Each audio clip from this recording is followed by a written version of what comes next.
নমস্কাৰ বন্ধুসকল, মই হিৰেন। আপোনালোকে এই ভিডিঅ'টোৰ জৰিয়তে লাভ কৰিব এই 2025 বৰ্ষত আপোনালোকৰ কেৰিয়াৰৰ ক্ষেত্ৰত আপোনালোকৰ কেনেধৰণৰ ফলাফল লাভ কৰিব। প্ৰথমে মোৰ চেনেলটো আপোনালোকে ছাবস্ক্ৰাইব কৰি ল'ব, যাতে মোৰ পিছৰ ভিডিঅ'বিলাক আপোনালোকে সহজে লাভ কৰিব পাৰে। লগতে মোৰ ভিডিঅ' যদি ভাল লাগে তেন্তে লাইক আৰু শ্বেয়াৰ কৰিব, কমেণ্ট কৰি আপোনালোকৰ মনোভাৱ প্ৰকাশ কৰিব। এতিয়া আহোঁ মূল বিষয়লৈ। আগন্তুক নতুন বছৰটো মংগল গ্ৰহৰ দ্বাৰা বিশেষভাৱে শাসিত। এই বছৰত কেইবাবাৰো গ্ৰহৰ পৰিৱৰ্তন হ'ব, মাজে মাজে ইয়াৰ প্ৰভাৱ ৰাশিৰ ওপৰত পৰিব। 2025 চনত কোনো ৰাশিৰ ব্যক্তিসকলৰ ভাগ্য কেতিয়া জিলিকি উঠিব আপোনালোকে এই ভিডিঅ'টোৰ জৰিয়তে জানি লওক।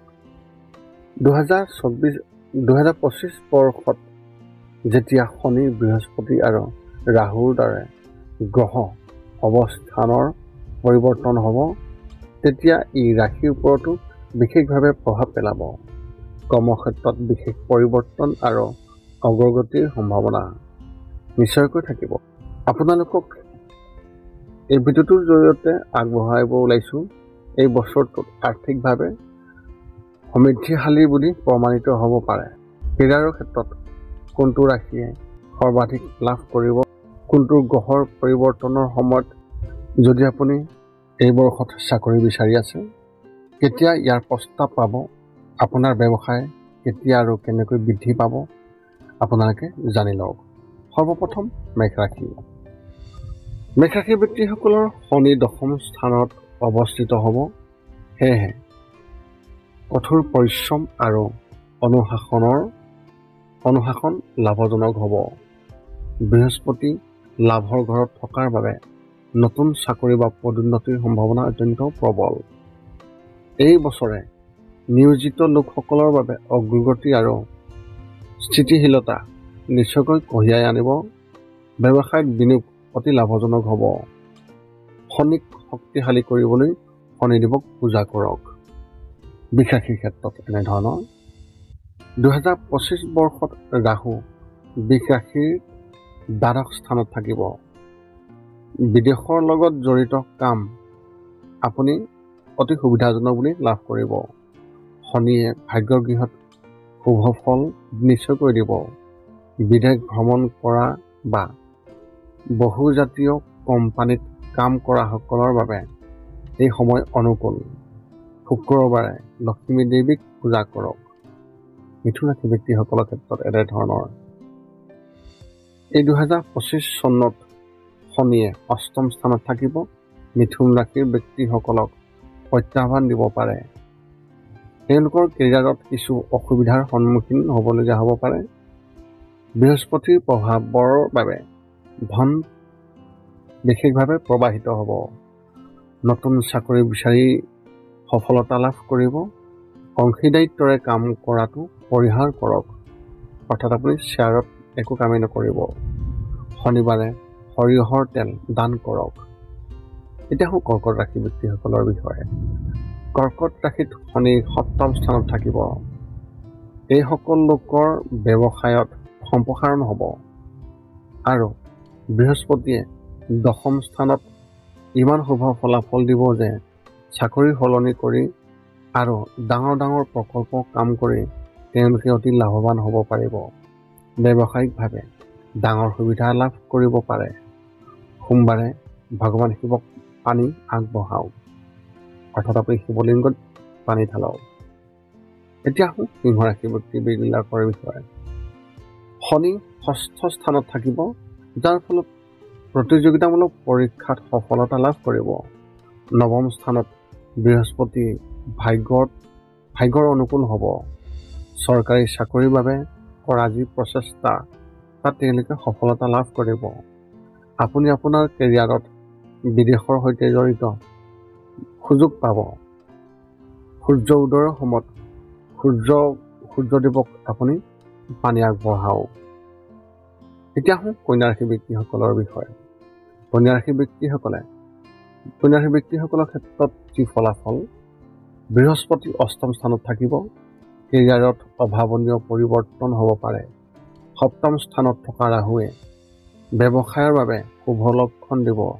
এই সময়ত ৰিস্ক লোৱাৰ সময়, নতুন পৰিকল্পনাত কাম কৰাৰ সময়। বুধবাৰে ভগৱান গণেশক আপুনি পূজা কৰক। এতিয়া তুলা ৰাশি ব্যক্তিসকলৰ বিষয়ে। আগন্তুক নতুন বছৰত পঞ্চম স্থানৰ পৰা শনি তুলা ৰাশিত সৃষ্টিশীল ক্ষেত্ৰত কাম কৰা সকলৰ বাবে অনুকূল হ'ব।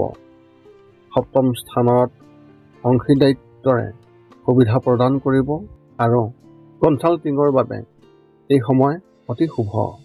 শুক্ৰবাৰে বগা কাপোৰ পিন্ধিব। এতিয়া বৃশ্চিক ৰাশি ব্যক্তিসকলৰ ক্ষেত্ৰত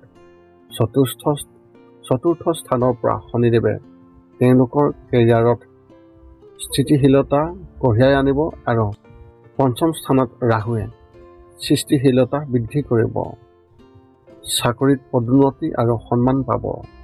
মঙলবাৰে হনুমান চালিচা আবৃত্তি কৰক। এতিয়া ধনুৰাশি ব্যক্তিসকলৰ বিষয়ে। বৃহস্পতি পঞ্চম স্থানত থাকিব, যাৰ ফলত উচ্চ শিক্ষা আৰু কেৰিয়াৰত অগ্ৰগতি লাভ কৰিব। তৃতীয় স্থানত শনিয়ে শাসন আৰু কঠোৰ পৰিশ্ৰমৰ ফল দিব। পাঠদান আৰু গৱেষণাৰ লগত জড়িত ব্যক্তিসকলৰ বাবে এই সময় অনুকূল। বৃহস্পতিবাৰে হালধীয়া কাপোৰ পিন্ধিব। এতিয়া মকৰ ৰাশি ব্যক্তিসকলৰ ক্ষেত্ৰত। দ্বিতীয় স্থানত শনি আৰু চতুৰ্থ স্থানত বৃহস্পতি যিহেতুকে থাকিব, তাৰ বাবে মকৰ ৰাশি লোকসকলৰ বাবে অতি লাভৱান হ'ব। কেৰিয়াৰত আৰ্থিক লাভ আৰু নতুন সম্পত্তিৰ সৈতে জড়িত সুযোগ থাকিব। পাৰিবাৰিক ব্যৱসায়ত সম্প্ৰসাৰণ হ'ব। শনিবাৰে কলা তিল দান কৰক। এতিয়া কুম্ভ ৰাশি ব্যক্তিসকলৰ বিষয়ে। শনি আপোনাৰ ৰাশিৰ প্ৰথম ঘৰত থাকিব। ইয়াৰ ফলত আপোনাৰ কেৰিয়াৰত নতুন আৰম্ভণি আৰু আত্মনিৰ্ভৰশীলতা আনিব। তৃতীয় স্থানত থকা ৰাহুৱে নতুন পৰিকল্পনাত সাহস আৰু সফলতা দিব। সংবাদ মাধ্যম আৰু কাৰিকৰী খণ্ডৰ বাবে নতুন সময় অনুকূল। শনিদেৱৰ মন্ত্ৰ আপুনি জপ কৰক।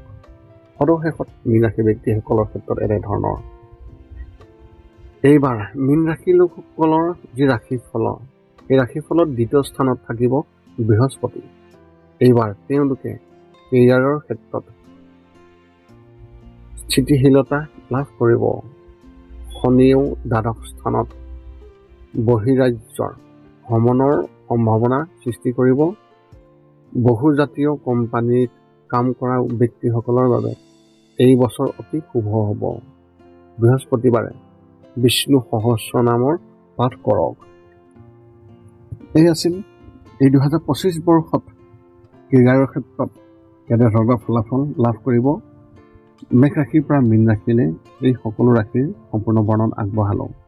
যদি আপোনালোকৰ মনত এতিয়াও জ্যোতিষ সম্বন্ধীয় কিবা প্ৰশ্ন আছে, তেন্তে আমাক এই ভিডিঅ'ৰ তলত কমেণ্ট কৰি আমাক অৱগত কৰাওক আৰু আমি আপোনালোকৰ প্ৰশ্নৰ উত্তৰ অতি সোনকালে দিবলৈ আমি সকলো সময়তে সাজু আছোঁ। যদি মোৰ চেনেলটো আপোনালোকে ছাবস্ক্ৰাইব কৰি থয়, মোৰ পিছৰ ভিডিঅ'বিলাক আপোনালোকে অতি সহজে লাভ কৰিবলৈ সুবিধা হ'ব।